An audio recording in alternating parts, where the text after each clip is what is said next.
إلى يوم الدين. أما بعد. معاشر المسلمين والmuslimat rahimakumullah. Insyaallah pada sore ini kita akan membahas tema tentang tauhid.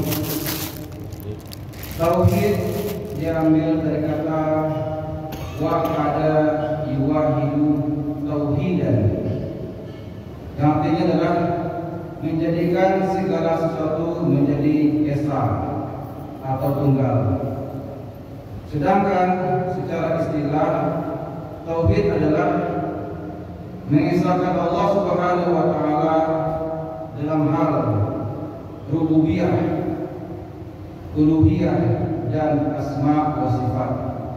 Maksudnya kita meyakini bahwasanya Allah Subhanahu wa taala yang menciptakan alam semesta, yang menghidupkan, yang mematikan, yang memberikan rezeki, yang mendatangkan bahaya dan memberikan manfaat. Ini namanya tauhid rububiyah. Yang kedua, kita meyakininya dalam tauhid uluhiyah. Maksudnya kita menjadikan tujuan ibadah kita hanyalah untuk Allah Subhanahu wa taala. Dan asma wa sifat, maksudnya kita meyakini bahwasanya Allah Subhanahu wa taala memiliki nama-nama dan sifat-sifat yang maha sempurna. Beribadah kepada Allah Subhanahu wa taala dan bertauhid kepadanya merupakan tujuan utama diciptakannya jin dan manusia, sebagaimana ditunjukkan dalam surah Az-Zariyat ayat 56. Allah Subhanahu wa taala berfirman, "Wa ma khalaqtul jinna wal insa illa liya'budun."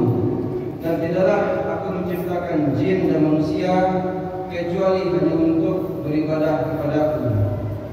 Al-Imam Ibnu Katsir menjelaskan makna ya'budun adalah yuwahidun, yakni agar mereka semuanya bertauhid kepadaku. Kemudian karena ibadah dan tauhid, Allah Subhanahu wa taala mengutus Rasul untuk semua umatnya. Allah Subhanahu wa taala berfirman dalam surah An-Nahl ayat 36, "Wa laqad ba'atsna fi kulli ummatin rasulan an ya'budullaha wa yajtanibut taghut." Dan sesungguhnya kami telah mengutus pada setiap umat Rasul untuk menyerukan sembahlah Allah saja dan jauhlah taghut.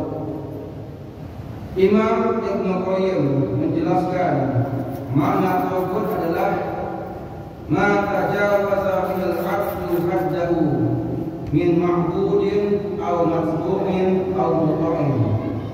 Taghut adalah segala sesuatu yang diperlakukan melampaui batas, baik itu yang disembah, yang diikuti atau yang ditaati. Dan taghut jumlahnya sangat banyak, akan tetapi para pembesarnya ada 5. Yang pertama adalah iblis, laknatullah. Yang kedua, waman ubida wa huwa radin. Yang kedua adalah siapa yang disembah dan dia redha dengan itu. Yang ketiga, waman da'an-nas ila ibadati nafsi. Yang ketiga adalah siapa saja yang diibadahi dan dia redha dengan itu, atau siapa saja yang menyuruh manusia untuk menyembah dan memutuskan dirinya. Yang keempat, wa man idda'a syai'an min ilmil ghaibi, yaitu orang-orang yang mengaku-ngaku mengetahui ilmu ghaib, seperti orang yang mengaku mengetahui kapankah terjadinya kiamat, tahun berapa, tanggal berapa, dan hari apa. Ini termasuk tauhid. Yang kelima adalah wa man hakama bi ghairi ma anzalallah. Siapa saja yang berhukum dengan selain yang Allah turunkan. Dan tauhid merupakan syarat utama bagi seseorang yang ingin masuk surga. Dalam hadis dari Jabir radhiyallahu anhu, dia mengatakan Rasulullah sallallahu alaihi wasallam bersabda, "Man laqiya Allah la yusyriku bihi syai'an dakhala al-jannah."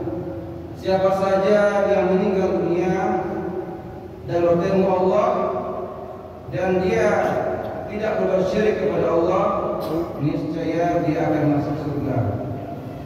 Wa man laqiyahu yusyriku bi syai'an dakhala an-nar. Dan barang siapa yang meninggal dunia dan dia bertemu Allah dalam keadaan berbuat syirik, maka dia akan kekal di neraka.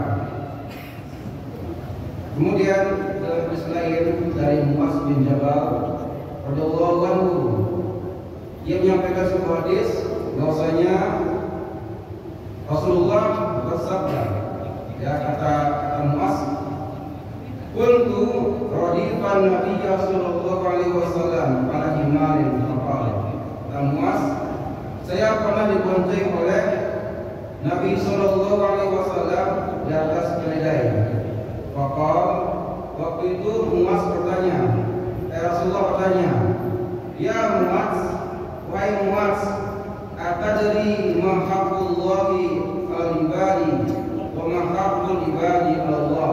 Katanya, "Wahai Muaz, apakah engkau mengetahui hak Allah atas para hambanya dan apa hak para hamba atas Allah?" Qultu, aku pun menyatakan, Allah wa Rasuluhu alam. Allah dan Rasulnya yang lebih mengetahui.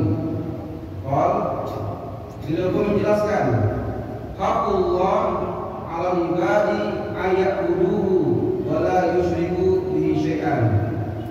Kata Rasulullah, hak Allah di atas para hambanya adalah mereka menyembahnya dan tidak boleh berbuat syirik kepadanya. Wa haqqul ibadi 'ala Allah. Sedangkan hak para hamba atas Allah adalah Allah yu'adziba ma la yusyriku bi syai'an. Hak hamba atas Allah adalah Allah tidak akan mengazab siapa saja yang tidak berbuat syirik kepadanya. Dan tauhid mempunyai musuh, yakni syirik. Dan syirik merupakan sebuah kezaliman yang besar. Allah mengatakan, "Inna syirka la